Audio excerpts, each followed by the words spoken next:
warahmatullahi wabarakatuh. Perkenalkan, nama saya Naura Adina Nurfaiza dengan NIM 231091122058. Saya dari Fakultas Kedokteran dan Ilmu Kesehatan Universitas Lambung Mangkurat, angkatan 2023. Di sini saya akan menjelaskan tentang organ reproduksi dan fungsi seksualnya. Seperti yang kita ketahui, organ reproduksi itu berada di viscera pelvis. Nah, viscera yang berada dalam rongga pelvis itu ada tractus urinarius, ada tractus gastrointestinal, dan ada organ genitalia. Nah, organ genitalia ini dimiliki pada pria dan wanita.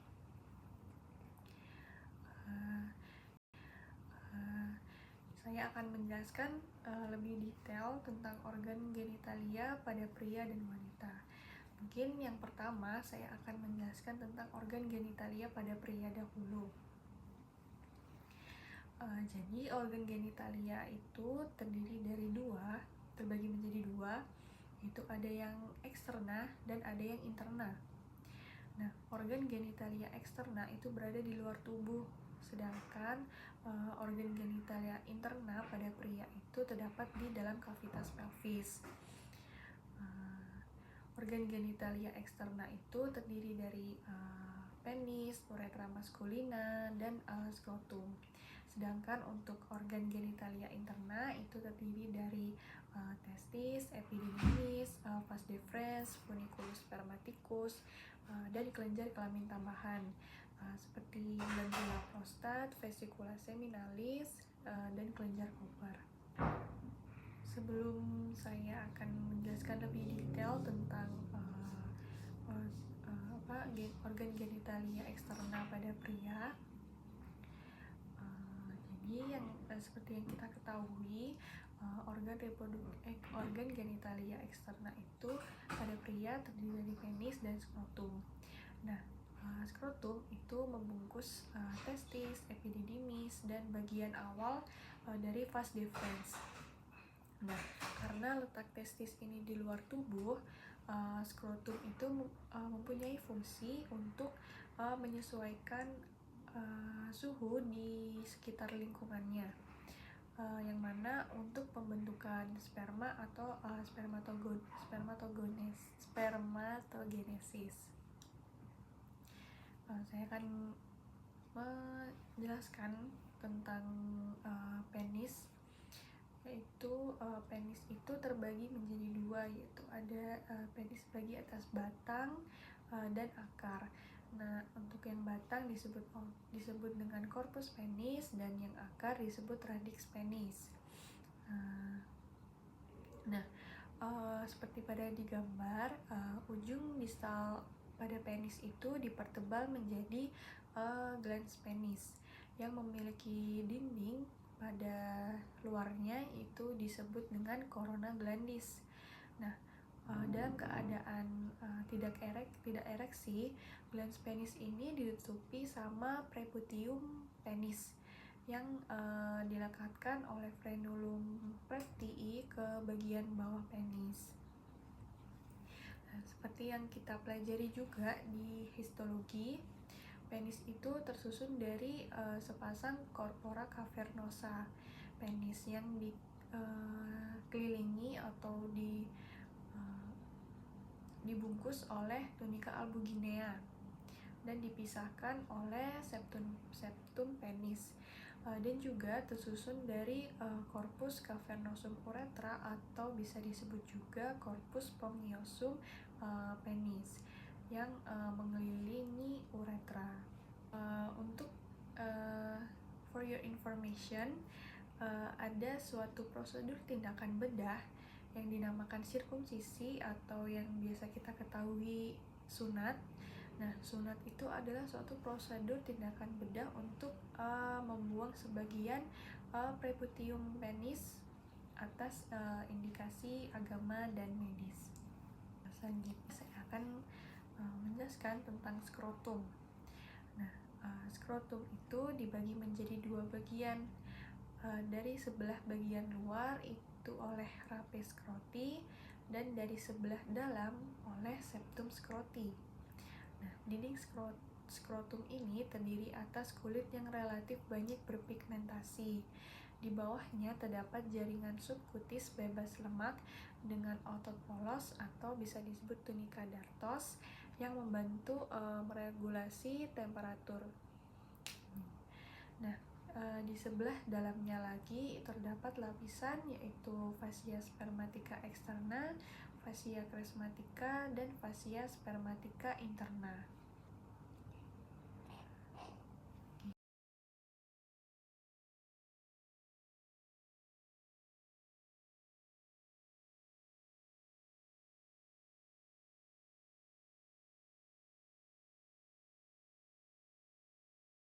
Lanjut ke organ genitalia interna.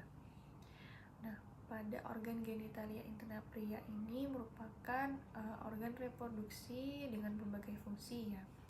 Nah, tadi seperti yang disebutkan, organ genitalia interna itu terdiri dari testis, epididymis, vas deferens, funiculus spermaticus, dan kelenjar kelamin tambahan. Nah, untuk fungsi dari masing-masingnya, yaitu untuk testis sendiri itu membentuk sel sperma dan hormon seks atau testosteron. Nah, untuk epididymis dan vas deferens itu untuk menyimpan dan menghantarkan sel sperma. Lalu untuk funiculus spermaticus itu untuk mengarahkan vas deferens dan neurovaskular testis. Selanjutnya yaitu ada kelenjar kelamin tambahan, itu untuk berfungsi mensekresikan ejakulat dan pelumas. Sel sperma itu dibentuk dalam testis dan dikeluarkan di dalam epididymis sebagai tempat penyimpanan sperma.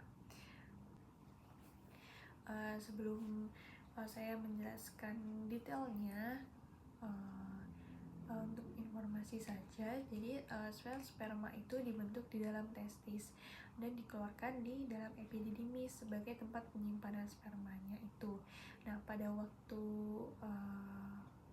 orgasmus atau sperma ini dikeluarkan melalui vas deferens ke dalam uretra.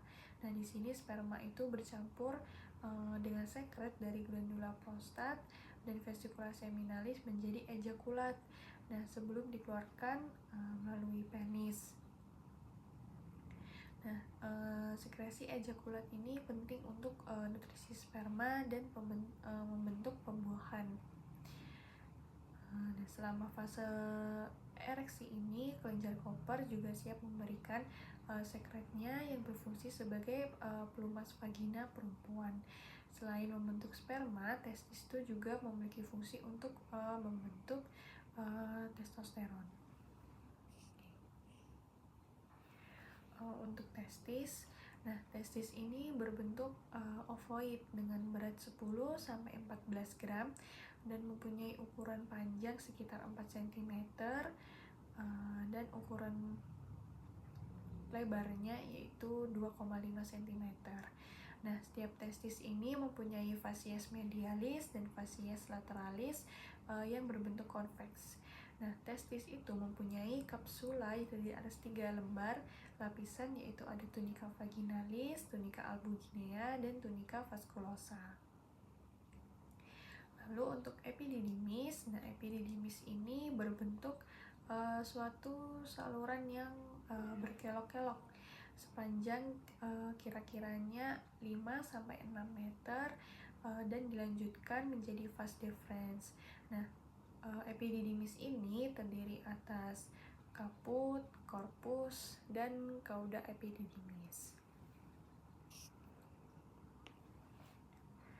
Untuk vas deferens atau ductus deferens, jadi vas deferens ini memiliki panjang 35-40 cm dan tebalnya itu sekitar 3 mm dengan bagian skrotal, funikular, inguinal, dan pelvis melintasi funiculus spermaticus dan canalis inguinalis.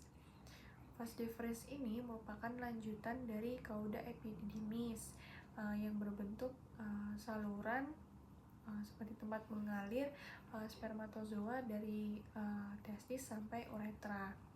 Nah, ujung terminal dari ductus deferens ini membesar dan berkelok-kelok, atau yang bisa disebut sebagai ampulla ductus deferens. Lanjut nih, itu funiculus spermaticus. Jadi pada skrotum dan canalis inguinalis, funiculus spermaticus itu membentuk suatu sistem serubung membungkus ductus deferens dan neurovaskular testis. Nah, serubung dari funiculus spermaticus ini berhubungan dengan dinding perut dan membentuk beberapa lapisan, yaitu ada yang pertama kulit, skrotum atau kutis, lalu yang lapisan keduanya yaitu tunica dartos atau subkutis skrotum dengan otot polos, lalu lapisan ketiganya yaitu fascia spermatica dextra, fascia spermatica externa, yang mana lanjutan dari fascia tubuh superficial atau fascia abdominis superficialis. Lalu untuk lapisan keempat yaitu musculus cremaster dengan fascia cremasterica.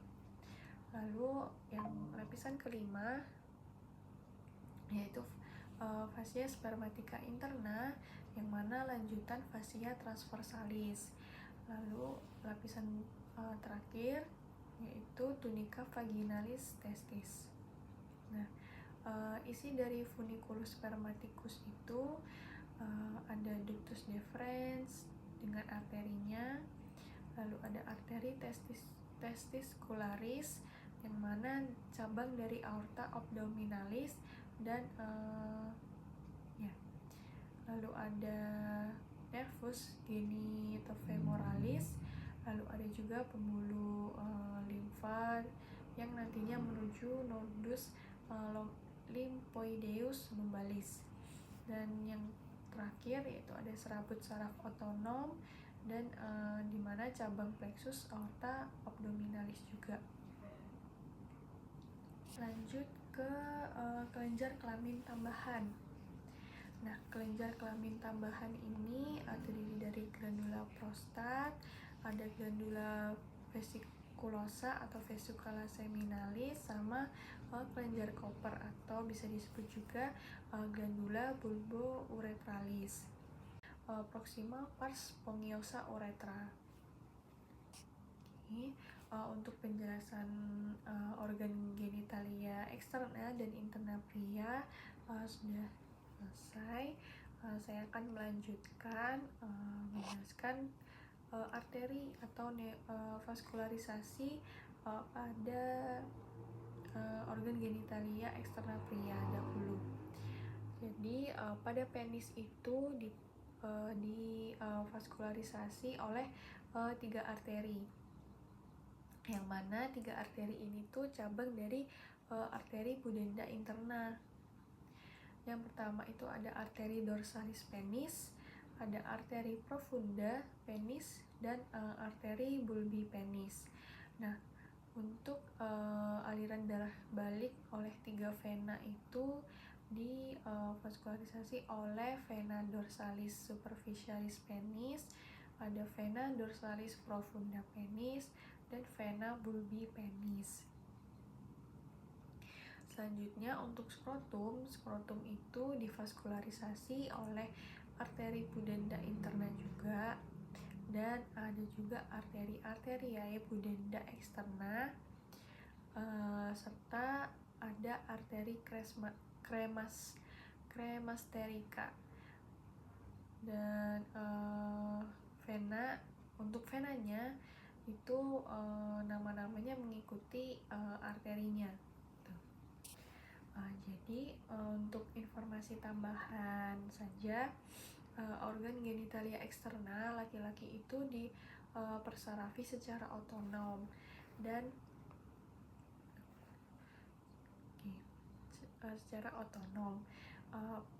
jadi pesarafan parasimpatis terutama untuk meningkatkan aliran darah corpora cavernosa penis sehingga menginduksi ereksi penis. Lalu ada persarafan. Lalu untuk persarafan pada organ genitalia interna pada pria, itu ada persarafan simpatis yang berfungsi untuk mengurangi aliran darah testis dan epididymis, juga sebagai mengeluarkan sekret kelenjar tambahan melalui kontraksi otot polos ductus deferens. Nah, ada juga persarafan parasimpatis yang berfungsi sebagai mendorong pembentukan sekret selama ada rangsangan.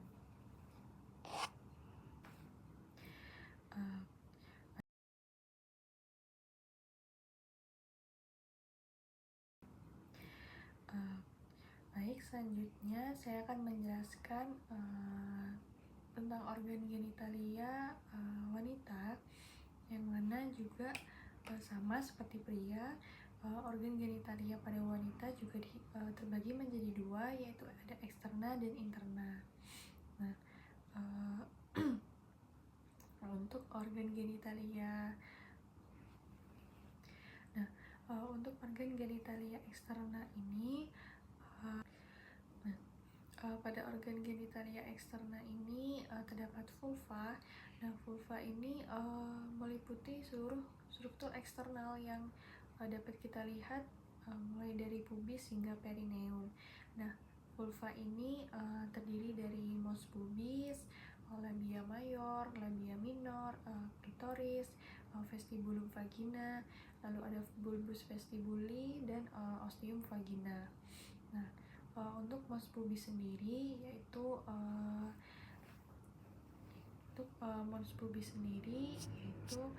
bagian rambut pada vagina,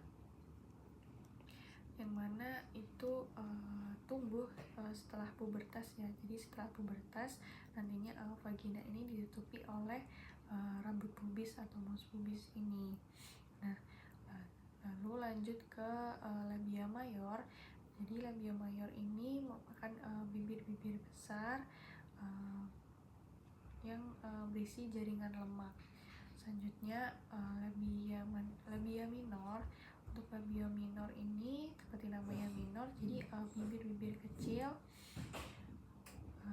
suatu lipatan tipis dari kulit sebelah dalam bibir besar. Nah, selanjutnya yaitu klitoris. Untuk klitoris ini merupakan organ sensorik untuk rangsangan seksual.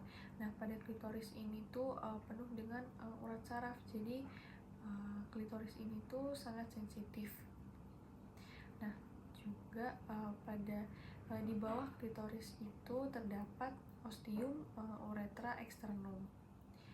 Selanjutnya ada vestibulum, lalu ada bulbus vestibuli, yang mana di situ perkumpulan pembuluh darah ya. Lalu ada ostium vagina yang merupakan pintu masuk vagina. Jadi ostium vagina ini ditutupi oleh selaput darah atau yang disebut himen pada wanita yang masih perawan. Untuk sekedar informasi, penting sekali ya untuk mengetahui letak ostium vagina dan uretra untuk mencegah terjadinya kesalahan saat pemasangan kateter. Lalu lanjut ke organ genitalia interna. Organ genitalia interna pada wanita itu terdiri dari vagina, uterus, tuba uterina, dan ovarium. Nah, fungsi dari masing-masing organnya yaitu untuk vagina sendiri yaitu sebagai organ untuk senggama dan jalan lahir. Lalu untuk uterus itu berfungsi sebagai tempat perkembangan embrio sampai menjadi janin. Lalu tuba uterina itu berfungsi sebagai menerima sel telur dan tempat pembuahan. Lalu untuk ovarium itu berfungsi sebagai pembentukan sel telur dan hormon seks yaitu estrogen.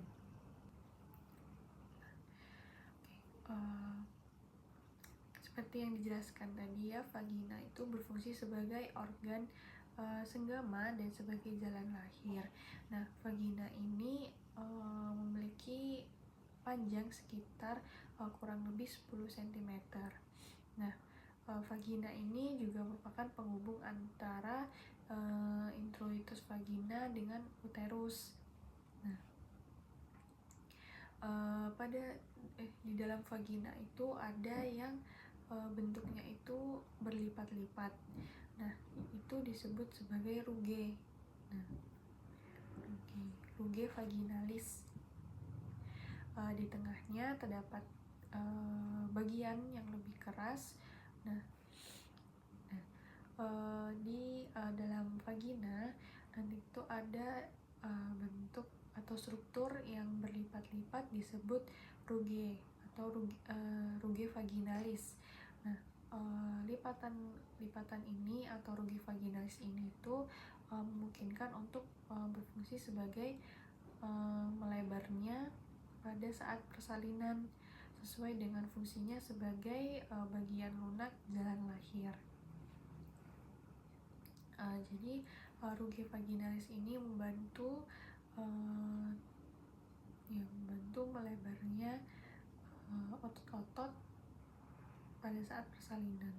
Lalu untuk uterus itu memiliki panjang sekitar 8 cm, untuk lebarnya 5 cm, dan tebalnya itu sekitar 2-3 cm.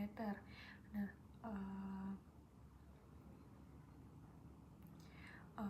uterus kalau dari yang pernah saya baca, uterus itu besarnya itu segenggam kepalan tangan pemiliknya.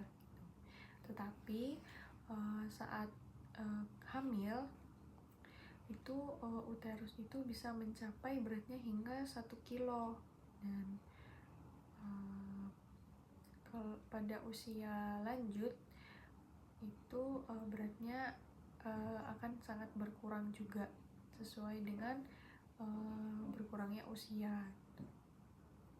Nah, uterus atau rahim ini merupakan tempat perkembangan embrio atau janin. Nah, uterus ini terdiri dari fundus uteri, corpus uteri, dan cervix uteri. Nah, cervix uteri ini ada pars-parsnya. Nah, terdiri dari pars vaginalis dan juga ada pars supravaginalis.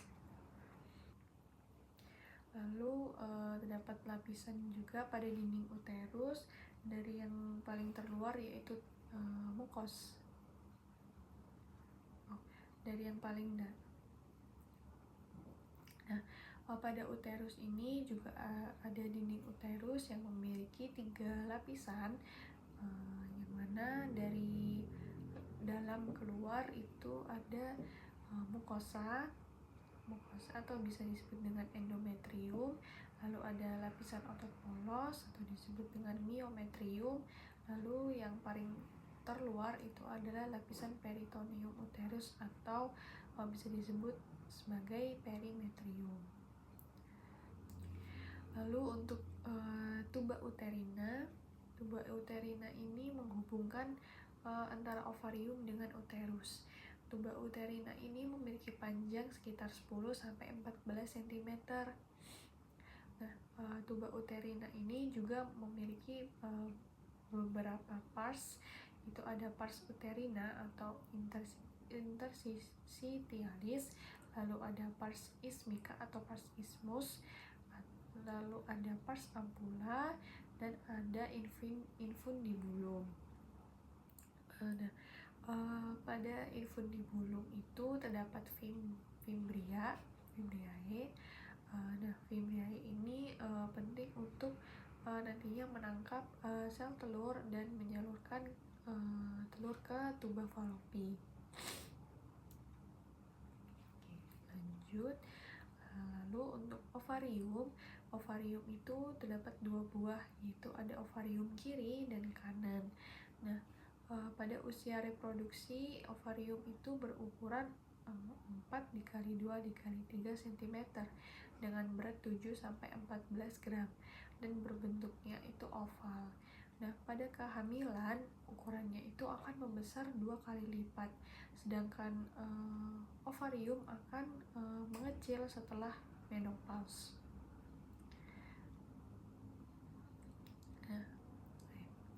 Nah, ovarium ini juga ovarium ini difiksasi oleh 2 ligamentum, yaitu ada ligamentum ovari proprium dan ada ligamentum suspensorium ovarii, yang mana ligamentum suspensorium ovarii ini menghubungkan ekstremitas tubaria ovarium dengan dinding lateral pelvis. Jadi ligamentum ini berisi arteri dan vena ovarica.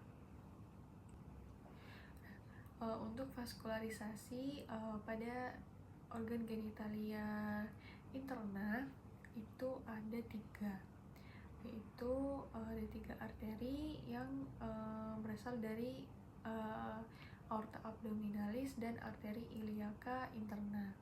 Yang pertama yaitu ada arteri ovarica yang merupakan cabang dari aorta abdominalis.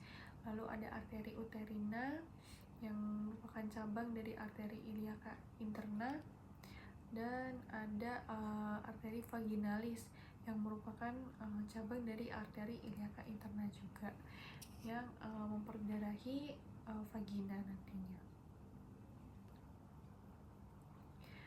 Untuk vena, untuk vaskularisasi venanya, jadi darah dari ovarium dan tuba uterina ini nantinya akan dialirkan melalui vena ovarica. Vena ovarica kanan ini nanti akan bermuara ke dalam vena cava inferior, sedangkan vena ovarica kiri nanti akan bermuara menuju vena renalis sinistra. Baik, mungkin itu saja yang bisa saya jelaskan pada video ini kali ini. Semoga yang saya jelaskan mungkin bisa bermanfaat bagi yang menonton.